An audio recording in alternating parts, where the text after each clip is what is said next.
this is Sanju Shah, your maths teacher from Tilak Senior Secondary School. तो students, इस video में हम आज क्लास 10th का NCERT का मैथ्स का चैप्टर 14 जिसका नाम है स्टैटिस्टिक्स सांख्यिकी, इस चैप्टर को पढ़ने वाले हैं, इसकी स्टार्टिंग करने वाले हैं। ठीक है, तो इस चैप्टर को स्टार्ट करने से पहले थोड़ी बेसिक चीज़ें कवर करते हैं। ठीक है, तो ये चैप्टर जो है आपका क्लास 3rd 4th से ही आपका स्टार्ट हो जाता है डाटा हैंडलिंग के नाम से। तो उसमें आपको बहुत सारी चीज़ सिखाई जाती है, जैसे डाटा को कैसे टेबल की फॉर्म में अरेंज करना है, उससे कैसे डाटा को आपको कैसे बार ग्राफ में कन्वर्ट करना है, कैसे पिक्टोग्राफ में कन्वर्ट करना है, कैसे उसको डबल बार ग्राफ, फिर सारी चीज़ें आपको सिखाई जाती है। बहुत सारी चीज़ें, मतलब छोटे क्लास से आपका स्टार्ट हो जाता है। ठीक है, और बहुत इंटरेस्टिंग है, बहुत ईजी चैप्टर है, बहुत अच्छा है। ठीक है, आपकी प्रैक्टिकल लाइफ में बहुत इम्प्लीमेंट होता है ये चैप्टर। तो जिन बच्चों का थोड़ा बेसिक्स वीक है उनको मैं थोड़ा बेसिक से समझाती हूँ ताकि उनको प्रॉब्लम ना हो, परेशान ना हो, उनको भी सब कुछ समझ आए वीडियो में। ठीक है, तो सबसे पहले लेते हैं डाटा। डाटा क्या होता है, आंकड़े क्या होते हैं, डाटा को हिंदी में क्या होते हैं, आंकड़े। ठीक है, तो डाटा क्या होता है, तो बच्चों आप देखते हो, आप प्रैक्टिकली ऑब्जर्व करते हो अपनी डे टू डे लाइफ में कि आप रोज़ स्कूल जाते हो तो आपकी टीचर क्या करती है, आपका अटेंडेंस रजिस्टर मेंटेन करती है, रोज़ अटेंडेंस लेती है। ठीक है, तो अटेंडेंस रजिस्टर में क्या होता है, ये एक क्लास की इन्फॉर्मेशन होती है कि क्लास में कितने बच्चे हैं, उनके क्या रोल नंबर है, क्या नाम है ना, कितने बच्चे एब्सेंट हैं, कितने दिन आए हैं, कितने प्रेजेंट है, उनकी टोटल एब्सेंट क्या है, टोटल प्रेजेंट, सारी इन्फॉर्मेशन होती है। तो डाटा का आपका डेफिनेशन क्या बना, कलेक्शन ऑफ नंबर्स जो आपको किसी चीज़ की इंफॉर्मेशन देते हो। ठीक है, तो ऐसे ही जैसे कि आप मैचेस देखते हो तो मैचेस में क्या होता है, उसमें भी सारा स्कोर बोर्ड मेंटेन होता है कि किस प्लेयर ने कितने विकेट लिए, कितने रन लिए, पूरा स्कोर, पूरा डाटा मेंटेन होता है। तो वही डाटा होता है, बहुत ईजी है। ठीक है, तो ये तो हमारा डाटा था। अब डाटा आपका 3 टाइप को आपको देखने को मिलेगा बुक में। कितने टाइप के होते हैं, 3 टाइप के, first type, second type, third type. ठीक है, फर्स्ट टाइप में क्या होगा, सिर्फ XI गिवन होगा, आपको एक ही चीज़ गिवन होगी। और सेकेंड टाइप में क्या होगा, XI और FI 2 चीज़ गिवन होगी। ठीक है, और थर्ड टाइप में क्या होगा, ये ग्रुप डाटा होगा, मतलब 0 to 10, 10 to 20, 20 to 30, इस टाइप का डाटा होता है ग्रुप डाटा। ठीक है, तो इसमें आपको डायरेक्टली गिवन होगा कि किसी जैसे आपके वो लिए जैसे नंबर है, किसी के 2 आए, किसी के 5 आए, ये डायरेक्टली होगा। अब ये कैसा डाटा है कि जैसे कि 2 नंबर हैं, वो कितने बच्चों के आए हैं, 4-5 बच्चों के आए हैं क्लास में, 5 नंबर आए हैं बच्चों के, तो कितने बच्चों के आए हैं, 4 बच्चों के आए हैं क्लास में। ये इस टाइप का डाटा हो गया। अब ये हो गया कि जैसे 0 से लेके 10 के बीच में कितने बच्चों के नंबर आए हैं, कि 0 से लेके 10 के बीच में कितने बच्चों के नंबर आए हैं, तो वो है 10 बच्चे हैं क्लास में। फिर 0 से लेके 20 तक के कितने बच्चों के नंबर आए हैं, 9 बच्चे हैं। इस टाइप का डाटा है। ठीक है, तो ये 3 टाइप का डाटा आपको देखने को मिलेगा। अब हम बात करते हैं, आपके टॉपिक पे आ जाते हैं हम। ठीक है, ये तो डाटा की बात होगी हमारी, डाटा समझ लिया, कितने टाइप के होते हैं ये भी देख लिया हमने, है ना। अब हमारा फर्स्ट टॉपिक क्या है चैप्टर में, फर्स्ट टॉपिक क्या है चैप्टर में, ये देखते हैं। ठीक है, हमारा फर्स्ट टॉपिक है मीन ऑफ ग्रुप डाटा, वर्गीकृत आंकड़ों का माध्य। मतलब आपको इस पे, ये जो मैंने अभी 2 टाइप सिखाए आपको, 3 टाइप बताए, तो फर्स्ट और सेकंड पे आपको नहीं सीखना है, ये आपका नहीं है, स्किप कर दिया है, क्योंकि ये चैप्टर हम बेसिक से पढ़ते आते हैं, मतलब हर क्लास में होता है, तो वो वहीं पे कवर हो जाता है। तो 10th क्लास में आपका जो ये चैप्टर है वो कहाँ से स्टार्ट कर दिया, तीसरे ग्रुप के डाटा से स्टार्ट किया है। तो आपको मीन इस पे निकालना सीखना है। ठीक है, तो मीन, तो सबसे पहले बात करते हैं मीन की। मीन क्या होता है, मीन निकालना तो सीखेंगे हम, उसको एक क्वेश्चन भी सॉल्व करेंगे, अच्छे समझेंगे, पर सबसे पहले आते हैं मीन पे। माध्य क्या होता है ना, ये क्लियर होना ज़रूरी है, बहुत ज़रूरी है आपको।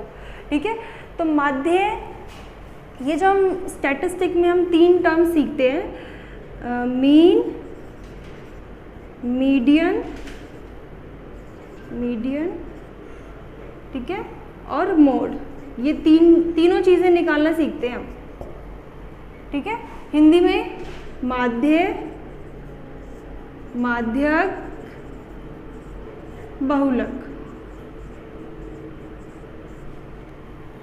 ठीक है, ये निकालना सीखते हैं, इसको समझते हैं। तो ये होता क्या है, ये आपका होता है मेजर ऑफ सेंट्रल टेंडेंसी, केंद्रीय प्रवृत्ति के मापक।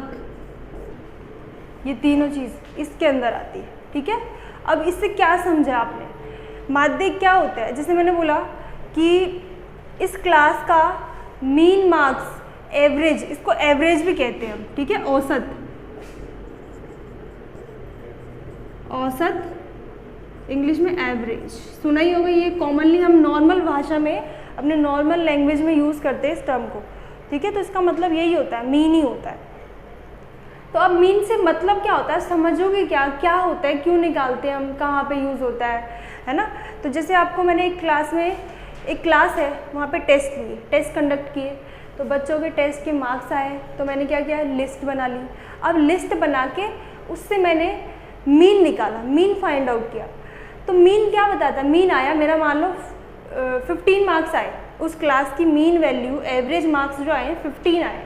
तो इससे मैं क्या समझूँ, क्या है ये, तो मीन ये है, मीन ये बताता है हमें कि जो 15 मार्क्स आए हैं वो उस क्लास के मीन वैल्यू है, मतलब जो सारे बच्चे हैं जिनके मार्क्स आए हैं वो 15 के आसपास है, 15 से थोड़े कम है, 15 से थोड़े ज़्यादा है, मतलब 15 के आसपास है। तो ये बताता है। तो क्या समझे, मीन मतलब जो आपका डेटा है उसके बीच की वैल्यू बताता है, सेंट्रल, इसलिए नाम भी दिया है measure of central tendency. Data की सेंट्रल वैल्यू बताता है, बीच की वैल्यू बताता है। ठीक है, तो ये तो हमारा मीन के बारे में हो गया। और ऐसे ही ये भी हमारे होते हैं, तो ये अलग अलग कंडीशन में हम अलग अलग यूज़ करते हैं। जब कंडीशन इसकी होती है तो हम यहाँ पे वहाँ पे हम माध्यक यूज़ करते हैं, बहुलक यूज़ करते हैं।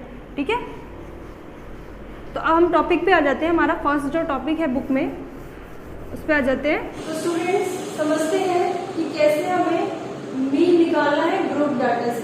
ठीक है, तो इसको समझने के लिए मैंने एक एग्जाम्पल ले लिया, डाटा ले लिया, तो स्टार्ट करते हैं। तो स्टूडेंट्स आपको क्वेश्चन में क्या गिवन होगा, ग्रुप गिवन होगा और उसकी फ्रीक्वेंसी गिवन होगी। ठीक है, वर्ग और बारंबारता, ये दो कॉलम आपको गिवन होगी। अब आपको क्या करना है, आपको दो कॉलम और बनाना है।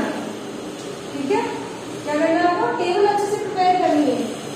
तो दो कॉलम बनाने हैं हमें, एक तो xi का और एक fi इंटू xi का बनाना है। तो सबसे पहले अब xi क्या होता है, xi कैसे निकलेगा, xi होता है, xi को हिंदी मतलब मध्य चिन्ह होते हैं, मिड टर्म। तो ये निकालते कैसे, इसकी हेल्प से निकलेगा। ये जो हमारा लोअर लिमिट होता है और अपर लिमिट, निम्न सीमा और उच्च सीमा, इन दोनों को ऐड करोगे 15 प्लस 25 डिवाइडेड बाई 2, तो क्या होगा आपका 15 plus 25 40 divided by 2 that is 20। क्या आया आपका xi 20। ठीक है, तो हमने एक निकाल लिया था, दूसरा भी निकाल सकते हो ऐसे, तीसरा भी, पर इतना लंबा प्रोसेस करने की हमें जरूरत नहीं है।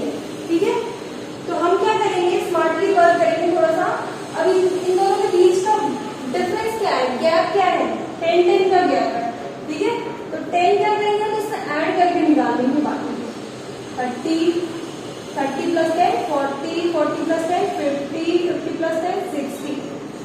आप चेक भी कर सकते हो आपका सही है नहीं सही है। ठीक है, तो 35 प्लस 25 क्या होगा, 40 प्लस 60, 25 प्लस 35 डिवाइडेड बाई 2 क्या होगा आपका 60 डिवाइडेड बाई 2 क्या है 30। ठीक है, हम ऐसे निकाल लेंगे जल्दी से। अब हमें क्या करना है, ये वाला कॉलम प्रिपेयर करना है। अब ये कैसे आएगा, इन दोनों का मल्टीप्लिकेशन, मल्टीप्लाई करेंगे, तो ये कॉलम हमारी प्रिपेयर हो जाएगी। तो करते हैं 5 दूनी 10 1 0, 2 3 6 1 0, 3 चौक 12 और 1 0, 4 पंजे 20 और 1 0, 6 चौक 24 और 1 0। ये कॉलम भी हमारी प्रिपेयर हो गई। ठीक है, अब हमें क्या करना है, इसका टोटल चाहिए सिग्मा ऑफ fi और सिग्मा ऑफ इसका टोटल चाहिए, इस वाले कॉलम का sigma of F I into X I. इसका अब हमारे पास इसका कोई काम नहीं है, इससे हमने ये निकाला और इसकी हेल्प से हमने ये वाला कॉलम प्रिपेयर कर लिया। ठीक है, तो अब हमारे पास बस इन दोनों कॉलम का यूज है। अब बस इसका टोटल चाहिए और इसका टोटल चाहिए, तो कर लेते हैं। 5 5 10 10 और 8 18। ठीक है, 0 0। ठीक है, 0 हो गया इस वाले लाइन में। फिर 4 और 2 6 और 6 और 6 12 और 1 इस पे आएगा तो 4 5 1 7। ठीक है, ठीक है स्टूडेंट्स। तो अब हम मीन कैसे निकाल रहे हैं? मीन का साइन ये होता है और इसका फॉर्मूला होता है sigma of F I into X I divided by sigma of F आई। ये फॉर्मूला होता है आपका। ठीक है, बहुत इजी है। इसका जो टोटल है ऊपर में वो रखना है और इस वाले कॉलम का जो टोटल है वो नीचे रखना है। ठीक है, 720 बटे में 18। ठीक है, इसका टोटल ऊपर और इसका टोटल नीचे। अब डिवाइड करके आंसर आ जाएगा। सिग्मा का मतलब क्या होता है? आपके माइंड में ये आया होगा क्वेश्चन, सिग्मा का मतलब क्या होता है? सिग्मा का मतलब होता है सम, समेशन। और यहाँ पे क्या है? सबका टोटल है इसलिए साइन लगाया है। यहाँ पे भी सबका टोटल है इसलिए साइन लगाया है। ठीक है, तो अब इसको डिवाइड करोगे तो आपको क्या 18 चौके क्या होता है? 72 होता है, तो 40 आंसर आएगा। ठीक है, तो हमारा मीन क्या आया? 40। स्टूडेंट्स, अगर आपको ये वीडियो अच्छा लगा, आपको समझ आया, तो प्लीज लाइक करें, शेयर करें और सब्सक्राइब का बटन दबाइए। और आपको कोई भी डाउट है इस टॉपिक से रिलेटेड तो कमेंट से जरूर पूछिए। Thank you.